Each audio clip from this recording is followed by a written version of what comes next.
میں بیڈ کے کونے میں سمٹ کر بیٹھی تھی، خود پر صرف لحاف اوڑھ رکھا تھا۔ مجھ پر اس قدر خوف طاری تھا کہ لگتا تھا کہ خوف کے مارے ہی مر جاؤں گی۔ شاید جو کچھ میرے ساتھ ہوا وہ آج تک کسی بھی لڑکی کے ساتھ شادی کی رات کو نہیں ہوا ہوگا۔ میں نہیں جانتی تھی کہ شوہر کے نام پر مجھے ایک شفاق انسان ملے گا۔ میں ایک یتیم لڑکی تھی اور یتیم خانے سے ہی وہ شخص مجھے نکاح کر کے لے کر آیا تھا۔ میں جانتی تھی کہ میرا آگے پیچھے کوئی ایسا نہیں جو کہ میرے شوہر سے اس کی رویے کی پاس پرست کر سکے۔ بے بسی مجبوری میرے پاؤں کی سب سے بڑی زنجیر بن گئی تھی۔ شادی کی رات میں نے بہت زیادہ خواب تو نہیں دیکھے تھے کیونکہ میں جانتی تھی کہ میں ایک یتیم خانے سے آئی ہوں۔ ہمارے لیے تو یہی بہت ہوتا ہے کہ ایک سہارا ہمیں مل جائے۔ وہ شخص 40 کے لگ بھگ تھا، دیکھنے میں بھی قبول صورت اور مناسب سا تھا، لیکن میں 20 سال کی خوبصورت الہڑ حسینہ تھی۔ میرا عروسی لباس بھی میرے ہونے والے شوہر نے ہی یتیم خانے کے انچارج کو دیا تھا۔ میں نے وہ پہن لیا، میری ہمجولیوں نے مجھے تیار بھی کر دیا تھا۔ میں نے اس شخص کو نکاح کے بعد اس وقت دیکھا تھا جب وہ مجھے اپنے گھر رخصت کروا کر لے گیا۔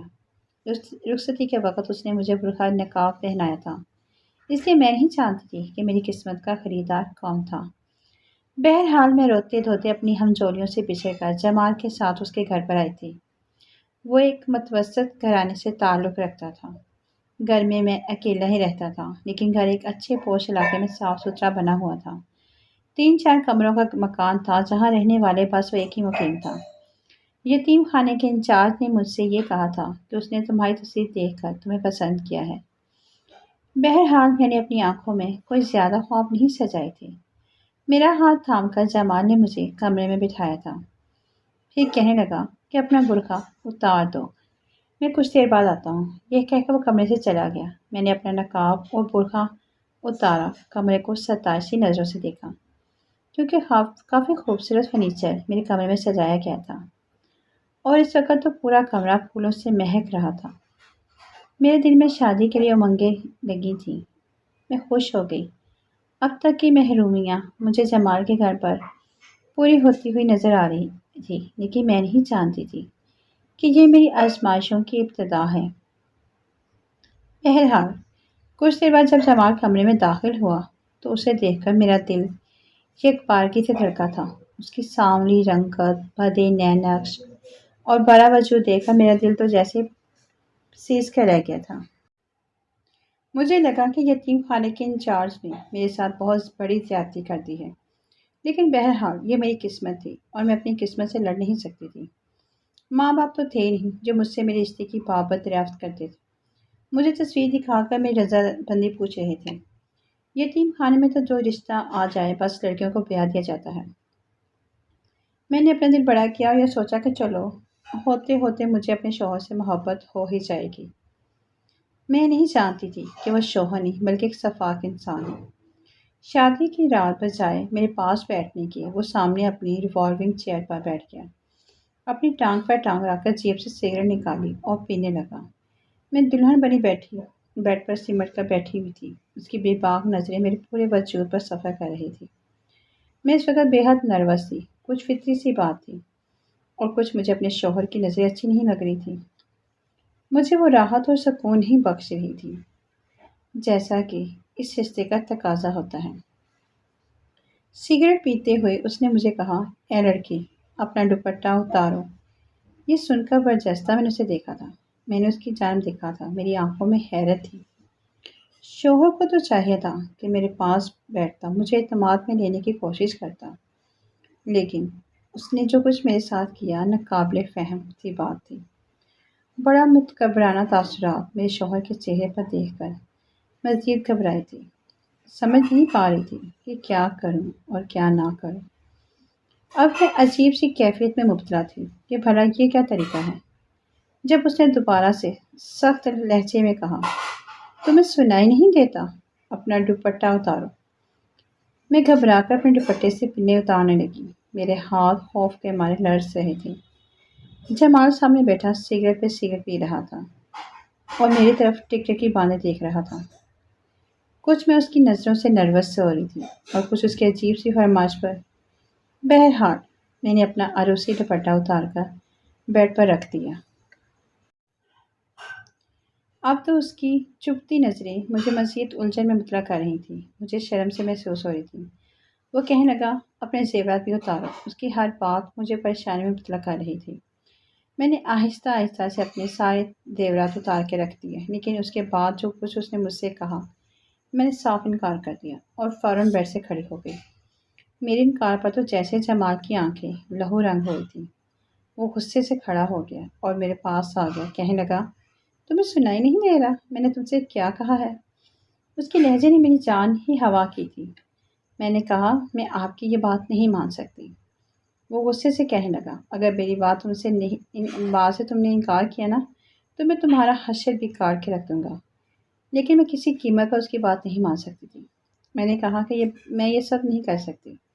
اس نے ایک زوردار تھپڑ میرے منہ پر مار دیا، کہنے لگا، کمینی، اپنی اوقات بھول گئی ہے کہ میں تمہیں کہاں سے اٹھا کر لایا ہوں؟ پاؤں کی جوتی کے برابر بھی نہیں ہے تم۔ اگر میری بات سے اختلاف کیا تو جان سے مار ڈالوں گا۔ اس کے غضب ناک لہجے پہ میرا دل سوکھے پتے کی طرح کانپا تھا۔ میں رونے لگی۔ مجھے ایسے سخت رویے کی امید نہیں تھی۔ میں گھبرا کر ذرا سا پیچھے ہٹی تو اس نے میرے بالوں سے مجھے پکڑ کر اپنے قریب کیا۔ میرے چہرے کی برابر چہرہ لا کر غصے سے اپنی لہو رنگ آنکھیں میری آنکھوں میں گاڑتے ہوئے نہایت سخت لہجے سے کہا، چلو وہ کرو جو میں نے تمہیں کہا ہے۔ میری آنکھوں سے بدتریج آنسو بہنے لگے۔ میں نے اس بے رحم شخص کے سامنے ہاتھ جوڑے اور کہا، مجھ سے ایسا کام مت کراؤ، میں یہ سب نہیں کر سکتی۔ عورت تو حیا کا پیکر ہوتی ہے، اسی میں ہی رہنے دو تو بہتر ہے۔ میری بات سن کر وہ ہنسنے لگا، کہنے لگا، جس جگہ سے تم آئی ہو نا، کیا میں واقف نہیں کہ وہاں کیا کچھ نہیں ہوتا؟ میرے سامنے زیادہ ڈرامے بازی مت کرو۔ میں جانتا ہوں کہ یتیم خانے کی آڑ میں کیا کیا وہاں پر رنگ رلیاں بنائی جاتی ہیں۔ جب تم وہاں موجود مردوں کے دل بہلا سکتی ہو تو پھر تو میں تو زیادہ حق رکھتا ہوں۔ آخر تمہیں زمین سے اٹھا کر میں نے آسمان پر لا کے رکھ دیا ہے۔ اگر تم چاہتے ہو کہ میرا رویہ تمہارے ساتھ اچھا رہے تو جو میں تمہیں کہہ رہا ہوں وہ کرو۔ میں اسے حیرت سے دیکھ رہی تھی۔ ہمارا یتیم خانہ بالکل بھی ویسا نہیں تھا جیسا وہ سمجھ رہا تھا۔ ہماری انچارج بہت اچھی تھی اور ہمیں اس نے بالکل ماں کی طرح ہی پالا تھا۔ ہماری حفاظت بھی کی تھی۔ میں یہ نہیں جانتی تھی کہ دوسرے یتیم خانوں میں یتیم لڑکیاں اور عورتوں کے ساتھ کیسا برتاؤ کیا جاتا ہے اور کون سے کھیل کھیلے جاتے ہیں، لیکن میں نے جب سے اس یتیم خانے میں آنکھ کھولی تھی، ہماری حفاظت بالکل ایسے ہی کی گئی تھی جیسے سگی بیٹیوں کی جاتی ہے۔ میں نے جمال سے کہا، آپ کو غلط فہمی ہوئی ہے جمال، ایسا کچھ نہیں جیسا آپ سوچ رہے ہیں۔ اس سے پہلے کہ میں کچھ اور کہتی، اس نے اپنے ہاتھ کی گرفت اور بھی مضبوط کی تھی۔ میرے بالوں کو پوری طرح سے کھینچا، کہنے لگا، بکو مت، مجھے سمجھانے کی کوشش مت کرو، اتارو اپنا یہ لباس۔ یہ کہہ کر اس نے مجھے پیچھے دھکیلتے ہوئے چھوڑا تھا۔ میں زمین پر گرتے گرتے بچی تھی۔ میں نے تو سنا تھا کہ شوہر بیوی کا لباس ہوتا ہے۔ اللہ میاں بیوی کا رشتہ بہت ہی پاکیزہ ہے بنایا ہے، شرم و حیا کا حکم دیا ہے۔ میاں بیوی کا ایک دوسرے کا لباس اس لیے کہا ہے کیونکہ لباس انسان کو ڈھانپ لیتا ہے۔ ایک ایسا شوہر تھا جو مجھے بے حجاب کرنے پر تلا ہوا تھا، وہ بھی یوں۔ میں فوراً کمرے سے باہر نکل گئی۔ میں ایک محفوظ پناہ چاہتی تھی جو مجھے اس گھر میں کہیں بھی نظر نہیں آئی، لیکن میں شاید اتنی خوش نصیب نہ تھی۔ وہ شخص فوراً سے میرے پیچھے لپکا اور مجھے بازو سے پکڑ لیا، مجھے کمرے میں گھسیٹتے ہوئے لایا۔ میں چیخنے چلانے لگی، کہنے لگی، مجھے چھوڑ دو، میں تمہارے ساتھ زندگی نہیں گزار سکتی، مجھے واپس یتیم خانے چھوڑ دو۔ میرا یہ کہنا تھا کہ اس نے مجھے مارنا شروع کر دیا۔ اس نے میرے دونوں ہاتھ رخسار تھپڑ مار مار کے شروع کر دیے، مجھے بیڈ پر دھکیل کر پھینکا اور اپنی جیب سے سگریٹ نکال کر جلائی اور چلتے ہوئے سگریٹ سے میرا عروسی لہنگا چلانا شروع کر دیا۔ کہنے لگا، میں دیکھتا ہوں کہ تم کب تک میری بات نہیں مانتی۔ میں تو یہ سب دیکھ کر ہی حواس باختہ ہو گئی تھی۔ میرا لہنگا پوری طرح سے جلنے لگا تھا۔ اس سے پہلے کہ لہنگے کے ساتھ میں بھی چلنا شروع ہو جاتی، میں نے اسے اتار دیا اور خود پر لحاف اوڑھ لیا۔ مجھے یہ بے بس دیکھ کر وہ ہنستا ہوا کمرے سے باہر نکل گیا۔ میں بے بس اپنی قسمت پر رو رہی تھی اور صبح تک میں یوں ہی روتی رہی۔ جب وہ صبح کمرے میں آیا تو اس کے ہاتھ میں ایک شاپر تھا۔ اس نے میرے منہ پر مار دیا، کہنے لگا، اس میں چند جوڑے ہیں، اسے پہن کر باہر آ اور مجھے ناشتہ بنا کر دو۔ اس کا لہجہ ایسے ہی تھا، حقارت سے بھرا ہوا۔ میں نے اپنا لباس تبدیل کیا اور کچن میں چلی گئی۔ وہاں ہر چیز موجود تھی، لیکن جب میں کچن میں آئی تو پورا کچن گندا ہو رہا تھا، سینک میں گندے برتن پڑے تھے، چولہے پر چائے والی ایک کیتلی تھی جو کہ پوری طرح سے جل کر کالی ہو چکی تھی۔ میں نے پورا کچن صاف کیا اور ناشتہ بنانے لگی۔ وہاں کچن میں موجود پورا فریج بھی گندا تھا۔ میں نے ناشتہ بنا کر سامنے ٹیبل پر رکھا لیکن خود اس کے ساتھ بیٹھ کر ناشتہ نہیں کیا۔ کچن میں ہی کھڑے کھڑے میں نے ناشتہ کیا اور پھر صفائی کرنے لگی۔ اس دوران میں یہ بھی دیکھ چکی تھی کہ کس کیبن میں کون سا سامان پڑا ہوا ہے۔ وہ شخص ناشتہ کر کے کچن میں آ گیا۔ اسے اپنے پاس پا کر مجھے بس ایک ہی احساس ہوتا تھا اور ہوتا خوف کا۔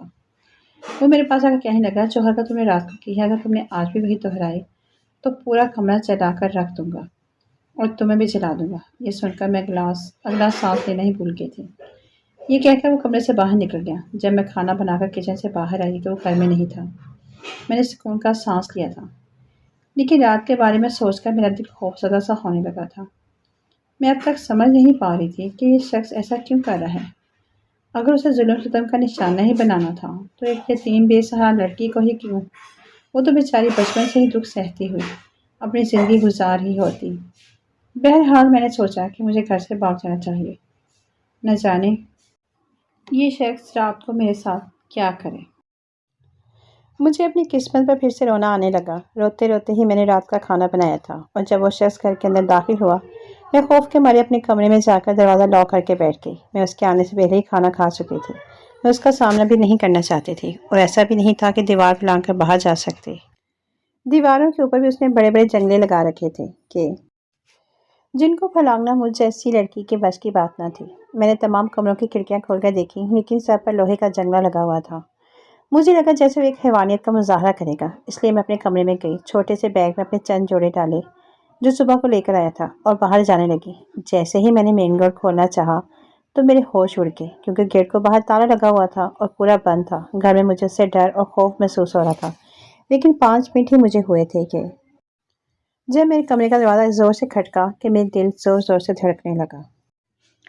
بڑے غصیلے لہجے سے اس نے کہا کہ دروازہ کھولو ورنہ دروازہ توڑ دوں گا اور تمہارا وہ حشر کروں گا کہ یاد کرو گی۔ کس کے ساتھ تم کمرے میں بیٹھی ہو اور کون ہے کمرے میں تمہارے ساتھ؟ یہ سن کر میرے تو ہوش اڑ گئے تھے۔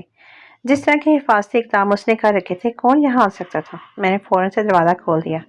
اس نے مجھے دیکھا اور کہا، جھوٹ بول رہی ہو۔ یہ کہتے ہوئے وہ واش روم میں چلا گیا۔ شاید وہاں دیکھ رہا تھا کہ میں نے کسی کو وہاں تو نہیں چھپا کے رکھا۔ میں سمجھ گئی تھی کہ شاید شکی مزاج قسم کا شخص ہے۔ پورا کمرہ دیکھنے کے بعد کہنے لگا، اگر میں نے یہاں کسی اجنبی کو دیکھا تو تمہارے ٹکڑے کر دوں گا۔ یہ کہہ کر وہ کمرے سے باہر چلا گیا۔ رات کو شخص کی پھر سے وہی ایک بات تھی جو مجھے میری ہی نظروں میں گرانے کے لیے کافی تھی، لیکن اس بار میں نے اختلاف نہیں کیا کیونکہ مجھ میں مار کھانے کی ہمت نہ تھی۔ مجھے حیرت اس بات پر ہوئی کہ وہ شخص کمرے سے باہر نکل کر چلا گیا تھا۔ اس نے اب تک مجھے چھوا تک نہ تھا، اب تو ہر روز یہ ہونے لگا تھا۔ وہ شخص مجھے بے حجاب کر کے باہر نکل جاتا تھا، پوری رات کمرے میں نہیں آتا تھا۔ ہمارے گھر میں رات کو چور گھس آئے۔ میں اس وقت گہری نیند میں تھی جب مجھے کمرے کے باہر شور سا سنائی دیا۔ مجھے لگا جیسے میرا شوہر کسی سے لڑ رہا ہے۔ جیسے ہی میں کمرے سے باہر نکلی، سامنے 2 مردوں کو اپنے شوہر کے سر پر پسٹل تانے دیکھا۔ میرا شوہر زخمی حالت میں تھا۔ یہ دیکھ کر تو میری حالت ہی خراب ہونے لگی۔ میں فوراً سے اپنے شوہر کے پاس چلی گئی۔ ان چور کو کہنے لگی، میرے شوہر کو کچھ مت کرنا، اسے کچھ مت کہنا۔ چور کہنے لگے، اگر تم چاہتی ہو کہ ہم تمہارے شوہر کو کچھ نہ کہیں تو جو بھی زیورات اور نقدی تمہارے پاس موجود ہیں وہ ہمیں لا دو۔ میں فوراً اسے اپنے کمرے میں چلی گئی اور اپنی الماری کا لاکر کھولا تو اس میں کچھ کیش تھا، تھوڑا بہت زیور بھی تھا جو کہ میرے شوہر نے مجھے مہر کے طور پر دیا تھا۔ میں نے وہ سب لا کر ان چوروں کے حوالے کر دیا۔ پیسے لے کے وہاں سے چلے گئے۔ میں رونے لگی، بار بار اپنے شوہر کا چہرہ اور ہاتھ دیکھنے لگی کہ کہیں اسے زیادہ کوئی نقصان تو نہیں پہنچا، کیونکہ وہ شاید ان چوروں سے لڑا تھا، اس لیے ان کے چہروں پر زخم تھے، ہونٹ کے قریب خون بھی بہہ رہا تھا۔ میں نے اپنے دوپٹے سے اس کا چہرہ صاف کیا، روتے ہوئے اسے پوچھنے لگی کہ آپ نے کیوں ان سے لڑائی کی؟ وہ بھی چند پیسوں کی خاطر؟ میرے لیے یہ پیسہ اہمیت نہیں رکھتا ہے اور نہ ہی زیور۔ اگر آپ کو کچھ ہو جاتا تو میں کیا کرتی؟ پہلی بار مجھے وہ ٹک کر دیکھے جا رہا تھا، جیسے اسے میری باتوں پہ یقین نہیں آ رہا ہو۔ کہنے لگا کہ تمہیں میری اتنی پرواہ کیوں ہوگی ہے؟ میں نے کہا، اس لیے کہ آپ میرے شوہر ہیں، مجھے آپ کی پرواہ نہیں ہوگی تو اور کس کی ہوگی؟ میری بات سن کے اس کے چہرے کا رنگ یکدم اڑ سا گیا تھا۔ وہ فوراً سے اپنے کمرے میں چلا گیا، دروازہ بند کر لیا، لیکن اس رات میں بہت بے چین رہی۔ بار بار میرا دل یہی سوچ کر خوف زدہ ہوتا رہا کہ اگر میں وقت پر نہ پہنچتی تو وہ میرے شوہر کے ساتھ نہ جانے کیا کر بیٹھتے۔ بے شک میرے شوہر نے میرے ساتھ کبھی بھی اچھا رویہ نہیں رکھا تھا، جتنا ذلیل مجھے کر سکتا تھا کیا تھا۔ وجہ تو میں نہیں جانتی تھی، لیکن جو کچھ میرے ساتھ ہو رہا تھا وہ زیادتی تھی۔ اس کے باوجود میں نے اس کے ساتھ اچھا ہی رویہ رکھا تھا، اس کی پسند کا کھانا بناتی تھی، پورا دن اس کے گھر کے کام کرتی تھی، کبھی ایسا نہیں ہوتا تھا کہ اسے کسی چیز کی ضرورت ہو اور میں نے وہ پوری نہ کی ہو۔ میں جانتی تھی کہ میرا شوہر شکی مزاج ہے، اس لیے میں تیار بالکل نہیں ہوتی تھی، بالکل سادہ رہنے لگی تھی۔ اب تو میرے شوہر کا رویہ بھی کچھ بدلنے لگا تھا، وہ بہت خاموش رہنے لگا تھا، میرے کمرے میں بالکل نہیں آتا تھا۔ ایک بار میں کچن میں برتن دھو رہی تھی کہ کچن کی صفائی کر رہی تھی۔ اکثر میں رات کو ہی پورا کچن صاف کر کے سوتی تھی اور اسی وقت میرا شوہر چائے کا بھی کہہ دیتا تھا۔ آج کل وہ بہت چپ چپ سا تھا۔ میں سنک میں رکھے گندے برتن دھو رہی تھی کہ جب وہ کچن میں آیا، میں سمجھ گئی کہ اس نے چائے پینی ہے، اس لیے میں نے فوراً سے چولہے پر چائے کی کیتلی چڑھا دی، کیونکہ میں اس کا ہر کام اس کے کہے بنا کر دیتی تھی۔ یہ دیکھ کر مجھ سے کہنے لگا کہ ایسا کرو، جا کے آرام کرو، میں اپنے لیے چائے خود بنا لوں گا۔ میں نے کہا کہ نہیں، میں بنا دیتی ہوں، ویسے بھی ابھی مجھے کچن بھی صاف کرنا ہے۔ میرا یہ کہنا تھا کہ وہ میرے سامنے آ کے کھڑا ہو گیا، کہنے لگا کچن صبح بھی صاف ہو سکتا ہے، ضروری نہیں کہ تم سارا کام کر کے ہی سو گے۔ ایسا پہلی بار ہوا تھا کہ اس نے ایسے جملے میرے ساتھ بولے تھے، ورنہ شروع میں تو وہ مجھ پر بہت سختی کرتا تھا، کہتا تھا کہ پورا گھر چمکانے کے بعد تمہیں سونے کی اجازت ہے، اس لیے مجھے عادت سی ہو گئی تھی۔ میں نے کہا کہ نہیں، کوئی بات نہیں، میں آپ کو چائے بنا کر دے دیتی ہوں، لیکن اس نے انکار کر دیا، کہنے لگا جاؤ، جا کے آرام کرو، مجھے تو ویسے بھی تھکی تھکی سی لگ رہی ہو۔ یہ سن کر میں حیرت سے دیکھنے لگی۔ یہ بات سچ تھی کہ چند دن سے واقعی تھکی تھکی سی تھی، گھر کے کام مسلسل کرنے سے میرے چہرے پر اب تھکن کے آثار ظاہر ہونے لگے تھے، اور دوسری بات یہ کہ مجھے اپنے شوہر کی سنگت کی خواہش بھی ہونے لگی تھی۔ وہ جیسا بھی تھا، مجھے زندگی تو اسی کے ساتھ گزارنی تھی۔ میں اپنے کمرے میں آ کے کچھ دیر ایسے ہی لیٹی رہی، پھر خیال آیا کہ کیوں نہ اپنے شوہر سے بات کرتی ہوں کہ آخر وہ مجھے کس بات کی سزا دے رہا ہے، میرے پاس کیوں نہیں آتا۔ یہ سوچ کر میں اٹھ کر بیٹھ گئی، سوچا کہ بات کر لینے میں کوئی حرج نہیں ہے، وہ میرا شوہر ہے، اس سے نہیں کہوں گی تو پھر کس سے کہوں گی۔ میں اپنے کمرے سے باہر نکلی اور اپنے شوہر کے کمرے میں چلی گئی، لیکن سامنے جو منظر میں نے دیکھا، میرے ہوش اڑ کے رہ گئے تھے۔ وہ چائے نماز بچھائے رو رہا تھا، نہ جانے اسے کس بات کا غم تھا، وہ کیوں رو رہا تھا میں سمجھ نہیں پائی، لیکن جیسے ہی اس نے مجھے دیکھا فوراً سے اٹھ کر بیٹھ گیا، اپنی آنکھوں سے آنسو صاف کیے اور جائے نماز طے کر کے رکھنے لگا۔ پھر کہنے لگا تم یہاں کیوں آئی ہو؟ میں نے کہا کہ آپ کیوں رو رہے تھے؟ وہ کہنے لگا یہ میرے اللہ کا معاملہ ہے۔ مجھے حیرت ہوئی کہ وہ نماز بھی پڑھتا ہے، اللہ کو یاد بھی کرتا ہے۔ جو کچھ اس نے میرے ساتھ کیا تھا وہ تو بالکل ہی غیر انسانی سلوک تھا۔ میں تو سمجھتی تھی کہ اس کا اللہ سے کوئی واسطہ نہیں ہوگا، ورنہ وہ اتنا سنگ دل نہ ہوتا۔ مجھے وہی کھڑا دیکھ کر کہنے لگا تم جاؤ یہاں سے، لیکن میں اس کے پاس آ گئی اور اس کے ساتھ لگ گئی۔ میں نے کہا کہ آپ کیوں مجھ سے دور رہتے ہیں؟ میری بات سن کر اس نے فوراً سے مجھے خود سے الگ کیا، کہنے لگا کہ جاؤ یہاں سے۔ مجھے لگا جیسے وہ مجھ سے کچھ چھپا رہا ہے۔ میں نے کہا میں آپ کی بیوی ہوں، آپ کیوں مجھ سے اپنی ہر بات شیئر نہیں کرتی؟ میاں بیوی تو ایک دوسرے کے ساتھ ہی ہوتے ہیں، اللہ تعالیٰ نے دنیا میں سب سے پہلا رشتہ میاں بیوی کا بنایا ہے تاکہ عورت اور مرد کو ایک دوسرے کی کمی محسوس نہ ہو، وہ آپس میں بات کریں، خوشگوار زندگی گزاریں۔ میری بات سن کر کہنے لگا عورت ہے اعتبار ہوتی ہے، بے اعتبار ہوتی ہے، میں نے بہت بڑے دھوکے کھائے ہیں، اس لیے مجھے کسی بھی عورت پر بھروسہ نہیں۔ وہ کہنے لگا میری ماں اس وقت ایک غیر مرد کے ساتھ بھاگ گئی جب میں 10 سال کا تھا، صرف اس لیے کہ میرا باپ خوبصورت نہیں تھا، مجھ سے میری بہن تھی۔ جب وہ جوان ہوئی تو میرا باپ انتقال کر گیا، میں نے ابا کی دکان سنبھالی، بہن گھر سنبھالنے لگی۔ میں اس کا رشتہ بھی ڈھونڈ رہا تھا لیکن کہیں بات نہیں بن رہی تھی، لیکن ایک بار جب میں گھر میں آیا تو بہن کے کمرے سے باتیں کرنے کی آوازیں آ رہی تھی۔ جب میں نے کھڑکی سے جھانک کر دیکھا، وہ گلی کی آوارہ لڑکی کے ساتھ وہ ناک کر رہی تھی۔ سب دیکھ کر مجھے لگا بس عورتیں ایسی ہی ہوتی ہیں۔ میں نے اپنی بہن کو مار مار کے گھر سے نکال دیا اور وہ اسی لڑکے کے ساتھ بھاگ گئی۔ میں نے اس کے لیے کئی سال شادی نہیں کی۔ پھر لوگ مجھے تانے دینے لگے کہ تم سے کوئی بھی لڑکی شادی نہیں کر سکتی کیونکہ جس کی ماں اور بہن بھاگ گئی ہوں انہیں کوئی اپنی بیٹی نہیں دیتا۔ یہ سب سن کر میں نے یتیم خانے جا کر شادی کی بات کی اور تم سے شادی کر لی، لیکن تمہیں دیکھتے ہی مجھے اپنی ماں اور بہن کی حرکتیں یاد آنے لگی، اس لیے میں تم سے اس بات کا بدلہ لینے لگا۔ لیکن جس دن چور گھر پر آئے تھے تو تمہیں اپنے لیے اس قدر پریشان اور روتا دیکھ کر مجھے حیرت ہوئی تھی کہ جیسا برا رویہ میں نے تمہارے ساتھ رکھا تمہیں تو مجھے مروا دینا چاہیے تھا۔ حیرت ہوئی، لیکن تم نے سارا پیسہ اور زیور ان چوروں کو دے دیا۔ میرے لیے تم رو رہی تھی۔ یہ دیکھ کر میرے خیالات تمہارے لیے بدلنے لگے، لیکن مجھے اپنے رویے پر پشیمانی ہونے لگی، اس لیے تمہارے پاس آنے کی ہمت نہیں۔ میں تمہیں اپنے قابل نہیں سمجھتا۔ یہ کہتے ہوئے رو رہا تھا۔ میں نے کہا، جمال، میرے دل میں آپ کے لیے کوئی بدگمانی نہیں ہے، اگر تھی بھی تو وہ ختم ہو گئی ہے۔ جو کچھ جمال کی ماں اور بہن نے کیا وہ واقعی غلط تھا۔ کسی بھی مرد کو بدگمان کر سکتا تھا۔